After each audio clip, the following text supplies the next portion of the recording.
Hello guys, welcome to chemistry दुनिया।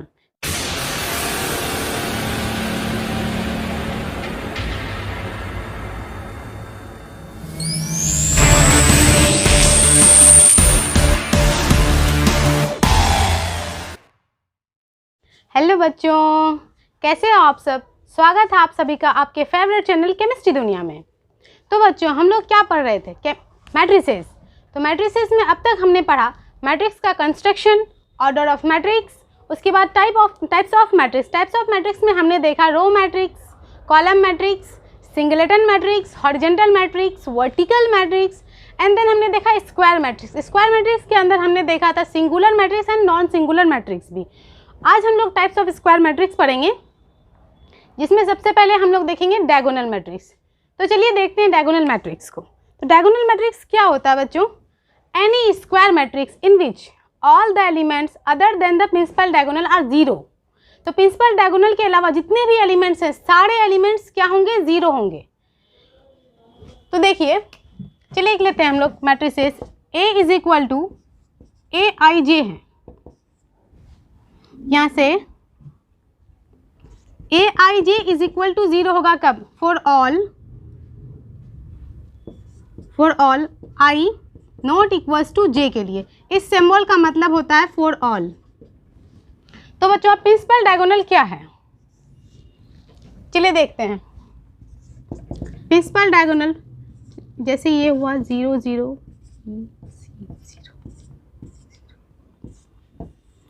ये किसका? 3 क्रॉस 3 का एक मैट्रिक्स है।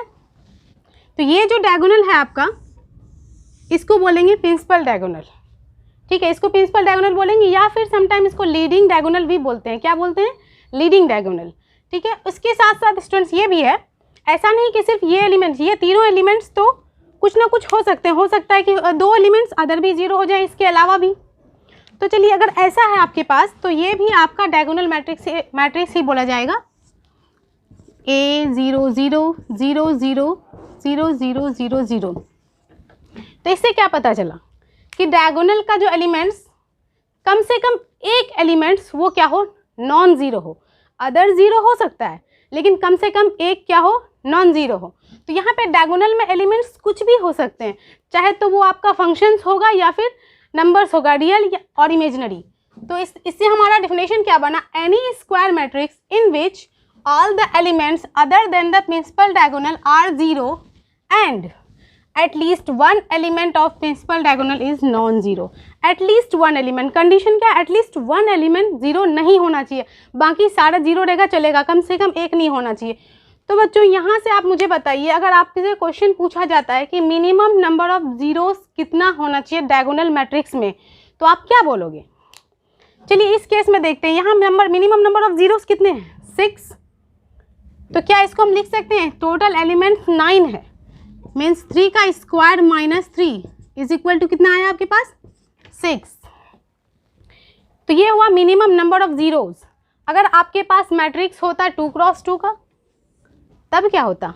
चलिए देखते हैं एग्जाम्पल उसका भी। मान ले बी एक मैट्रिक्स है, A 0 0 B, ये 2 क्रॉस 2 का है।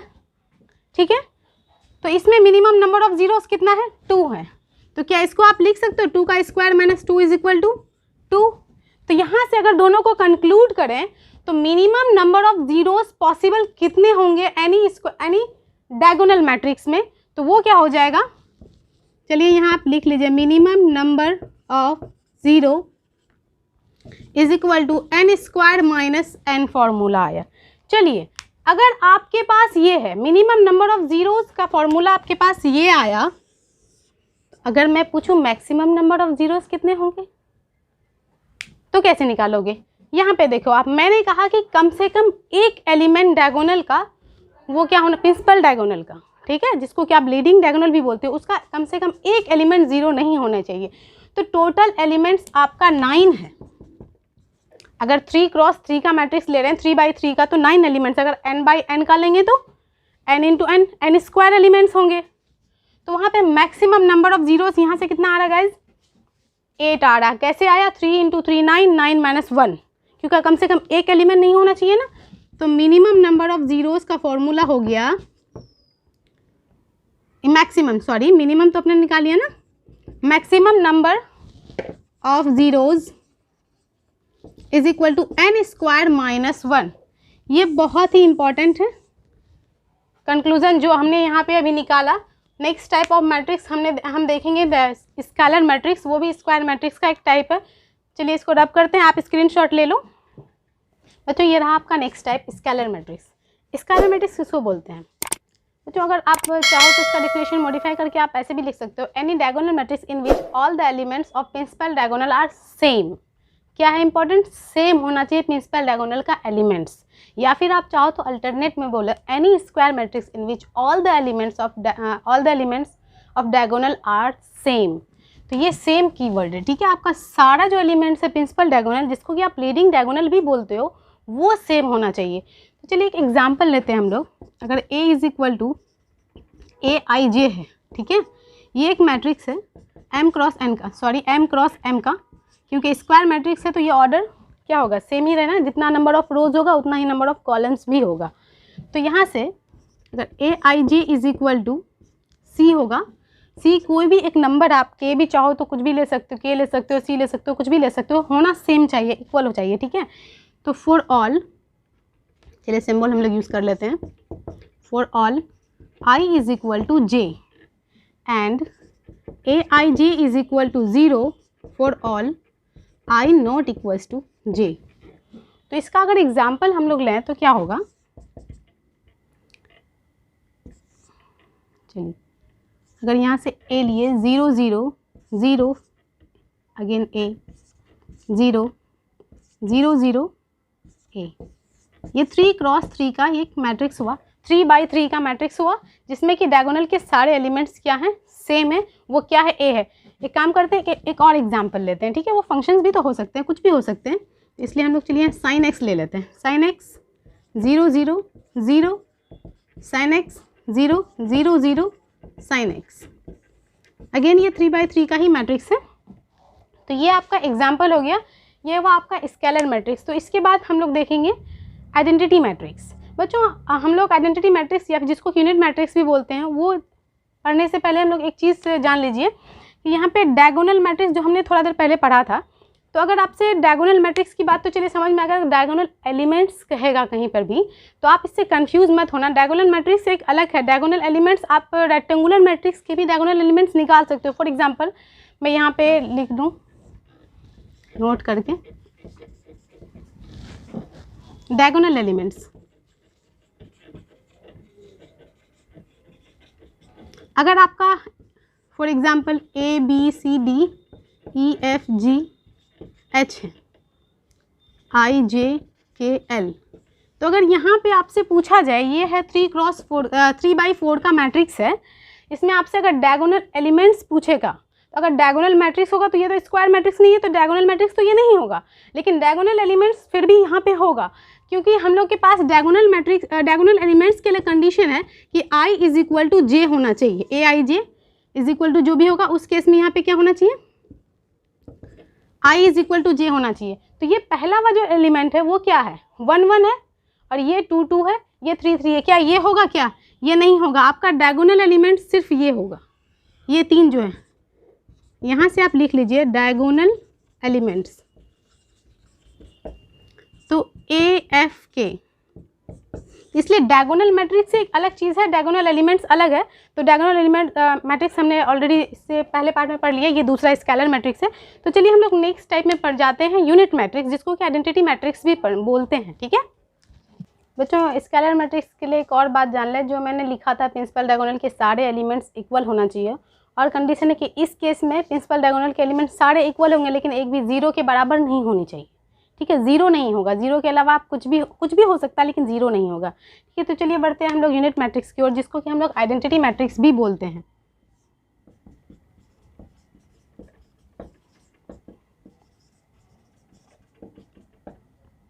आइडेंटिटी मैट्रिक्स या यूनिट मैट्रिक्स किसको बोलते हैं? Any diagonal matrix whose all the elements of principal diagonal are 1।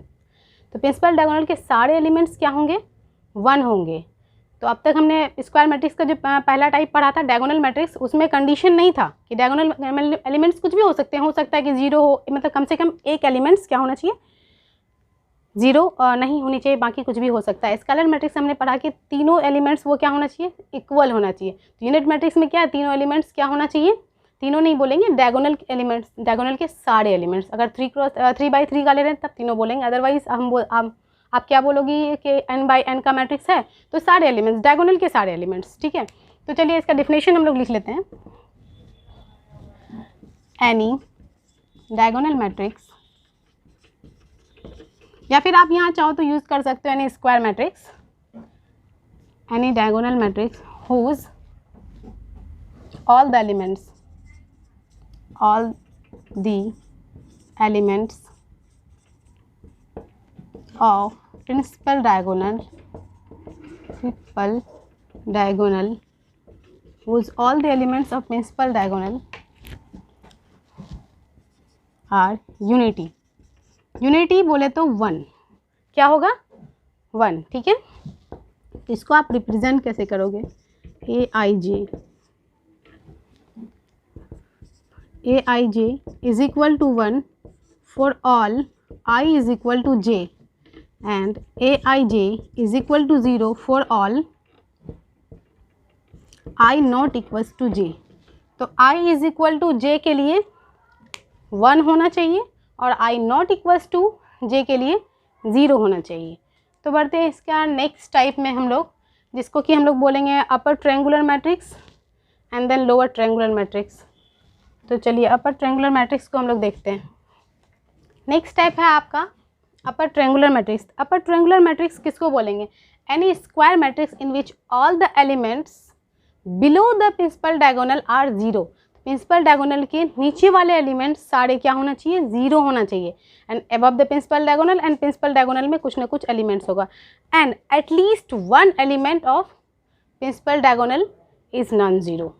तो इसका एग्जाम्पल हम लोग लेते हैं, देखिए चलिए लेते हैं A B C E F। तो ये आपका एग्जाम्पल हो गया इसका। चाहो तो अदर एग्जाम्पल एक और ले लेते हैं हम लोग, यहाँ से लिखे ना, any square matrix in which all the elements below the principal diagonal are zero. Below the principal diagonal, ये रहा आपका principal diagonal, below the principal diagonal में 0 है। And at least 1 element of principal diagonal are non zero. तो at least 1 element principal diagonal का 0 नहीं होने चाहिए। तो चलिए ये सब जो 0 ले लेते हैं।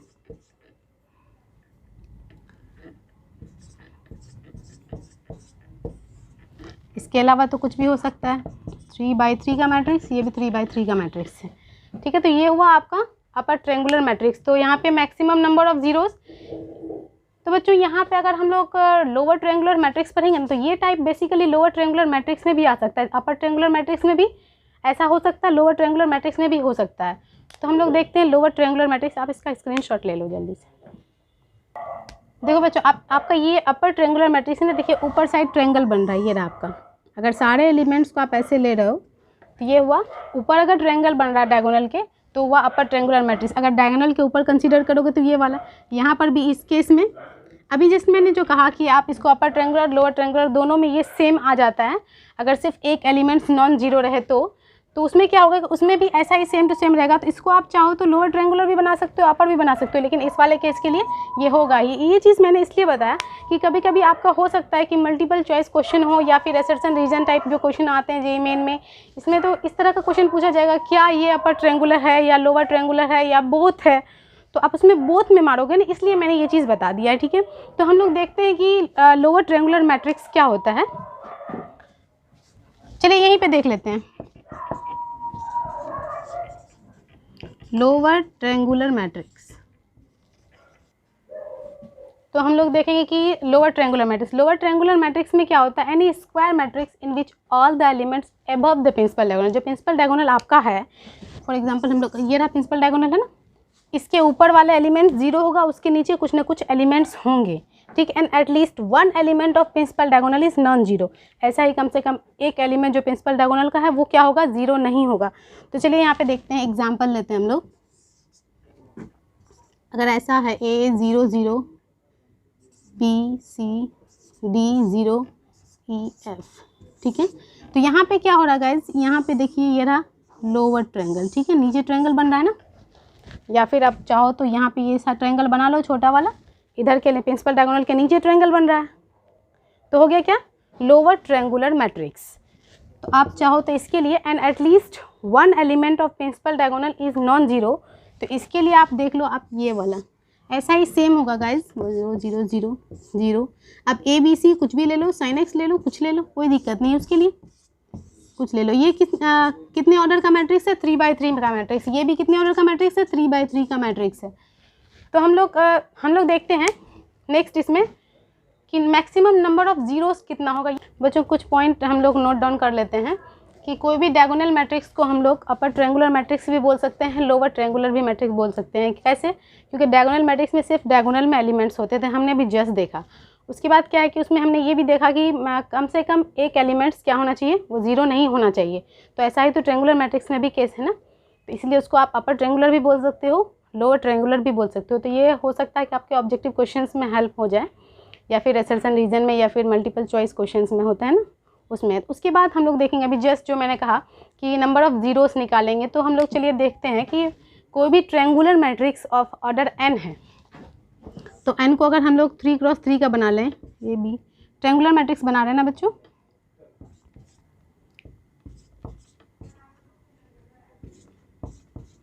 ठीक है, ये 3×3 का फॉर एग्जाम्पल। तो यहाँ पे मिनिमम नंबर ऑफ जीरोस कितने हो सकते हैं, तो मिनिमम ट्रायंगुलर मैट्रिक्स का क्या केस है, यहाँ पे अपर हो या लोअर हो, कोई एक केस ले लो, ठीक है। तो ये अपर ट्रायंगुलर मैट्रिक्स ही हम लोग ले लेते हैं। तो मिनिमम नंबर ऑफ जीरोस हम लोग क्या देख रहे हैं, यहाँ पे 3 है। तो यहाँ से आपका कैसे आया, 3 का स्क्वायर माइनस, यहाँ पे चाहो तो 3 का स्क्वायर माइनस 3 कितना आया, 6/2 इज इक्वल टू 3 आया। उसके बाद अगर आपका 2×2 का मैट्रिक्स लेते हैं, 2×2 का तो नहीं बनेगा ना, ट्रायंगुलर मैट्रिक्स ट्रायंगल बनना चाहिए।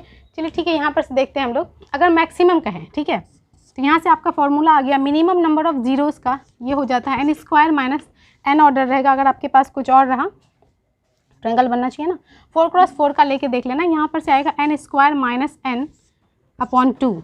अगर आपके पास है मैक्सिमम नंबर ऑफ जीरोस निकालना, तो मैक्सिमम नंबर ऑफ जीरोस में क्या हो सकता है कि सारे एलिमेंट्स जीरो हों, एक एलिमेंट को छोड़ के। डायगोनल में कम से कम एक एलिमेंट क्या हो, जीरो नहीं होना चाहिए।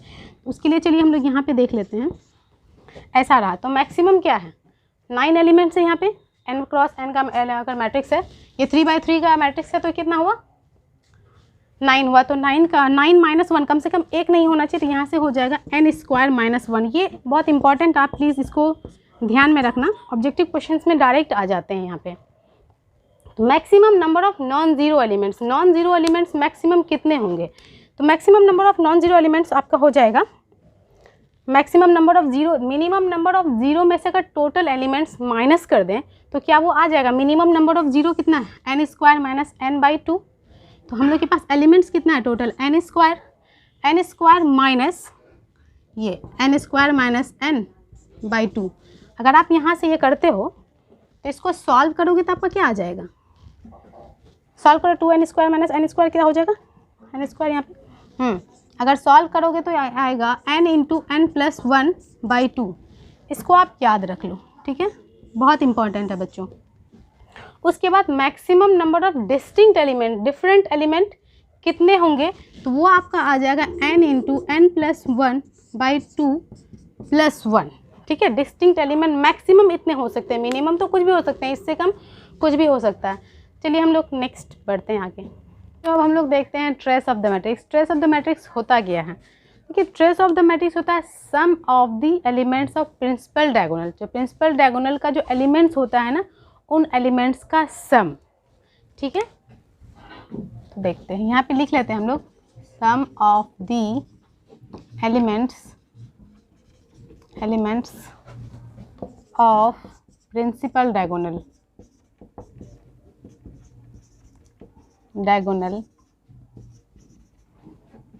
Is called trace of the matrix, ठीक है। तो चलिए एक एग्जाम्पल लेते हैं हम लोग, एक मैट्रिक्स ले लिए A इज इक्वल टू, चलिए पहले एग्जाम्पल लेने से पहले इसका नोटेशन देख लेते हैं। अगर एक मैट्रिक्स है AIJ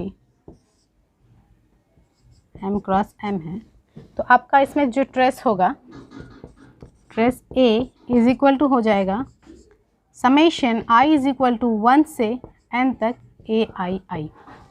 तो ए आई आई का मतलब जो रो नंबर होगा वही कॉलम नंबर, बोले तो डायगोनल एलिमेंट्स का सम। अब लेते हैं हम लोग एक एग्जांपल बच्चों, जैसे 1 0 0 0 2 0 3 सॉरी 0 0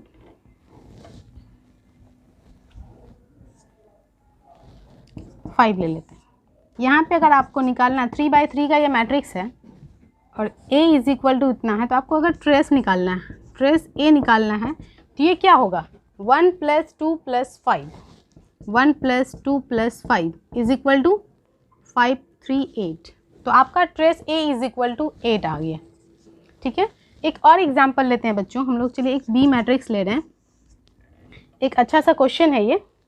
तो उसको करने से पहले मैं एक चीज़ बता दूं आपको, जो साइन थीटा होता है ना, क्लास 11th में आपने पढ़ा होगा, इसकी maximum value and minimum value sine theta की जो रेंज होती है -1 से 1 होती है, और कॉस थीटा का भी -1 से 1 होता है। तो ये चीज़ देख लो। चलिए हम लोग क्वेश्चन लेते हैं। क्वेश्चन है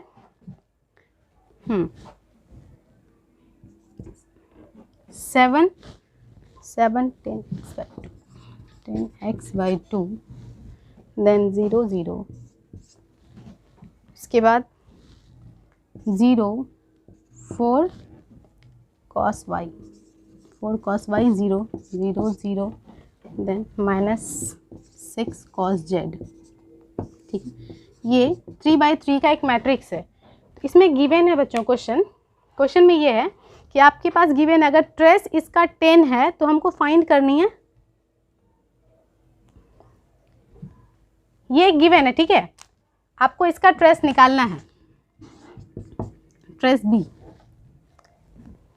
जो 1 मिनट बोर्ड रब कर लूँगी, ये क्वेश्चन थोड़ा लंबा है, ठीक है, तो स्पेस लगेगा, इसलिए बोर्ड रब कर लेती हूँ इसे।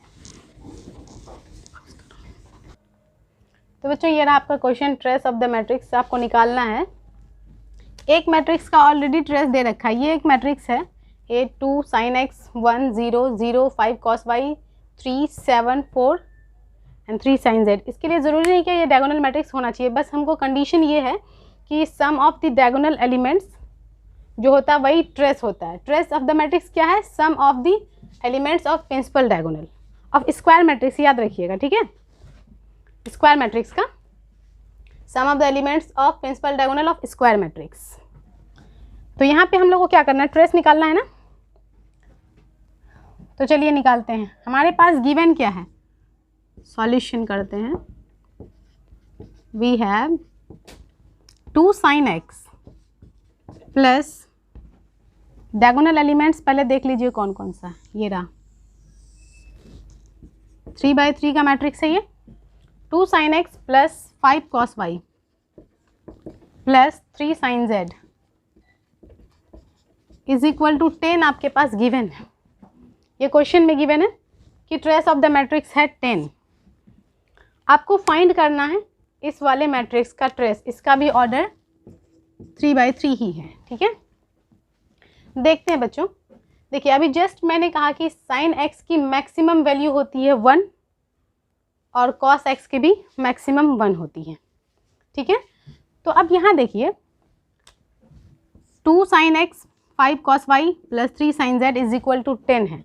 ये 10 कब पॉसिबल है, जब sin x मैक्सिमम हो, cos y भी मैक्सिमम हो एंड sin z भी मैक्सिमम हो। मतलब sin x is equal to cos y is equal to sin z is equal to 1 हो जाए, तभी आपका ये 10 के बराबर हो सकता है, अदरवाइज नहीं हो सकता है। यहाँ पे देखिए 2 + 5 + 3 इज इक्वल टू 10 होता है, तो ये सब इज इक्वल टू 1 होगा तभी हो सकता है।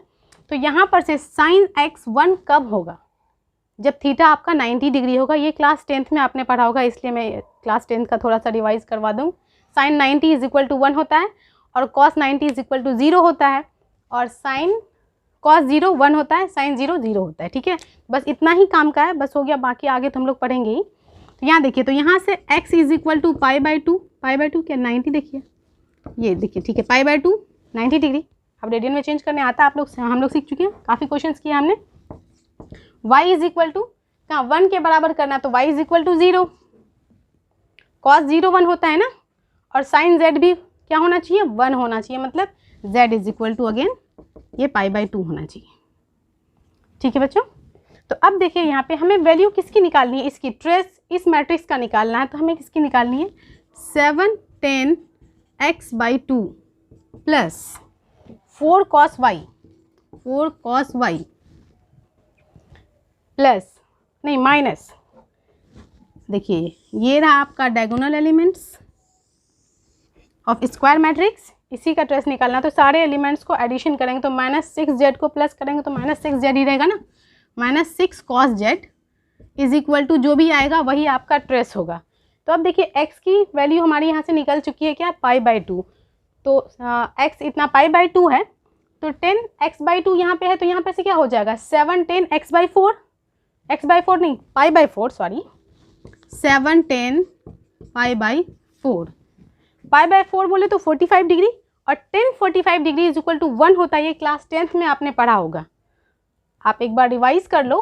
10 45 यहाँ पे मैं लिख दे रही हूँ, 10 45 इज इक्वल टू 1 होता है, sin 90 इज इक्वल टू 1 होता है, cos 0 इज इक्वल टू 1 होता है। ठीक है, यहीं पे अगर cos 90 पूछा जाए, cos 90 इज इक्वल टू 0 होता है, एंड cos 0 का तो हो गया, बस इतना ही यूज़ है। चलिए हम लोग देखते हैं यहाँ पे आगे, प्लस 4 cos y है ना, y क्या है 0, तो cos 0 1 होता है, यहाँ पे देखिए तो क्या हो जाएगा, cos 0 ही अभी लिख रहे हैं, चलिए ठीक है, -6 cos z is equal to π/2 है।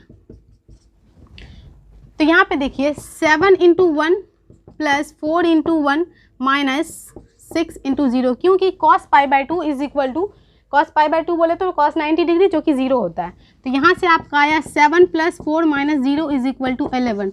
ये आपका ट्रेस आ गया इस मैट्रिक्स का। तो ट्रेस से रिलेटेड जितने भी क्वेश्चन हैं या फिर अब तक जो हमने पढ़ा है, तो आप इससे क्वेश्चन अटेम्प्ट करना। और बच्चों हम लोग नेक्स्ट क्लास में इक्वलिटी ऑफ मैट्रिक्स देखेंगे एंड अलजेब्रा ऑफ मैट्रिक्स देखेंगे। दो मैट्रिक्स कब इक्वल है, तो order and corresponding elements equal होना ज़रूरी है, तभी दो मैट्रिक्स इक्वल होगा। उसके बाद इक्विवेलेंट मैट्रिक्स भी देखेंगे। तो इक्विवेलेंट के लिए सिर्फ ज़रूरी है कि उसका ऑर्डर इक्वल होना, सेम होना चाहिए। सारे एलिमेंट्स ज़रूरी नहीं कि सारे सेम हो। तो बच्चों आपको अगर ये वीडियो थोड़ा सा भी हेल्पफुल लगता हो तो प्लीज़ हमारे वीडियो को लाइक करें, शेयर करें, चैनल को सब्सक्राइब करें। और बच्चों कोई भी डाउट होता है ना तो आप प्लीज़ पूछा करो। जब तक आप पूछोगे नहीं तो हम कैसे बताएंगे। कोई भी चीज़ अगर आपको कुछ चाहिए, अगर एक्स्ट्रा में अगर जानना है कि हो सकता है एक्सरसाइज सॉल्यूशंस वगैरह, तो मैं बता ही रही हूँ। उसके अलावा भी कुछ आपको चाहिए तो अगर कोई चीज़ अगर शीट सॉल्व कर रहे हो फॉर एग्जांपल, या अदर बुक सॉल्व कर रहे हो, या एनसीईआरटी सॉल्व कर रहे हो, कुछ भी कर रहे हो, तो कोई भी बात हो ना तो आप प्लीज़ टीचर से पूछा करो, तभी टीचर आपको समझा पाएगा, बता पाएगा। इंट्रैक्शन ज़रूरी है। तो आपको जो भी डाउट होता है तो प्लीज़ पूछें। और बच्चों मैं सोच रही हूँ कि जैसे मैं चैप्टर अभी करा रही हूँ, तो पहले क्या करूँ मैं मतलब चैप्टर को जो बना रही हूँ तो पूरा सोच रही हूँ पहले थ्योरी बता दूँ, उसके बाद एक्सरसाइज सॉल्यूशन करूँ या पहले करूँ। तो प्लीज़ ये चीज़ के लिए ना आप कमेंट बॉक्स में ज़रूर लिखना और हमें बताना कि पूरा एक्सरसाइज सॉल्यूशन स्टार्ट में ही करें, क्योंकि कुछ कुछ क्वेश्चंस काफ़ी ईजी हैं, तो ये टाइम टेकिंग हो जाते हैं ना। तो ठीक है बच्चों, आप मुझे बताना ज़रूर कमेंट करके। ठीक है, thank you, have a nice day.